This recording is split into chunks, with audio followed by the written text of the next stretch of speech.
Take a look at your immediate surroundings. Every single physical object sitting near you right now, the coffee mug, the chair, the phone, had to be actively pulled out of the earth and shaped into existence. When you try to map out how all those raw materials actually become finished goods, the global economy looks like a tangled, chaotic mess of supply chains. To make sense of it, we have to strip away the complex corporate structures and classify the economy based purely on the specific physical actions people are performing. This diagram divides human industry into 4 foundational pillars: extractive, genetic, manufacturing, and construction. By tracking how material moves sequentially through these 4 stages, we can see exactly how the modern world is assembled.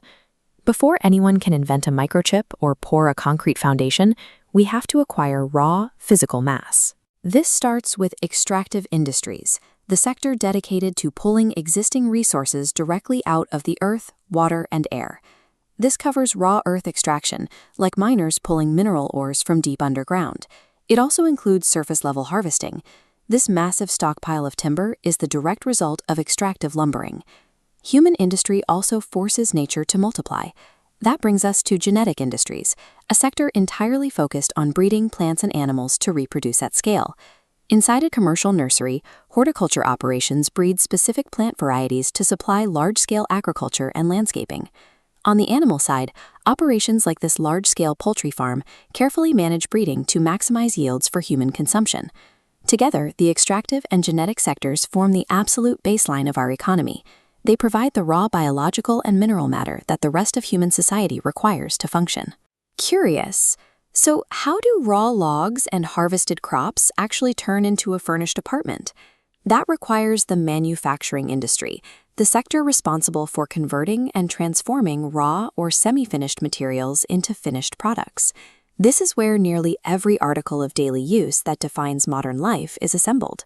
The conversion process scales from basic consumer goods, like spinning raw cotton into textiles inside a large-scale weaving shed, to complex electronic devices, requiring careful precision work along an assembly line to produce televisions. It also includes heavy industrial operations, where steel and rubber are transformed into long rows of automobiles advancing down a factory floor.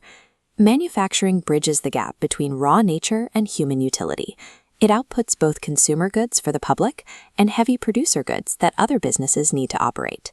All of this extraction, farming, and manufacturing requires a physical stage to operate on. That is the role of the construction industry. This sector creates the built environment. They build massive structural projects to control nature, like this dam, requiring thousands of laborers to hold back water and generate power. They also build the connective networks that allow the economy to move, using heavy machinery to lay fresh asphalt for roads. Construction creates the permanent spatial infrastructure necessary for development, providing the concrete foundation that every other industry relies upon. This chart shows that these 4 pillars aren't isolated categories.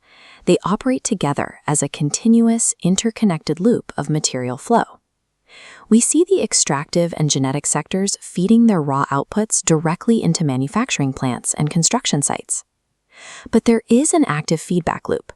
Manufacturing produces the heavy machinery, vehicles, and tools that the extractive and construction industries require to actually do their jobs.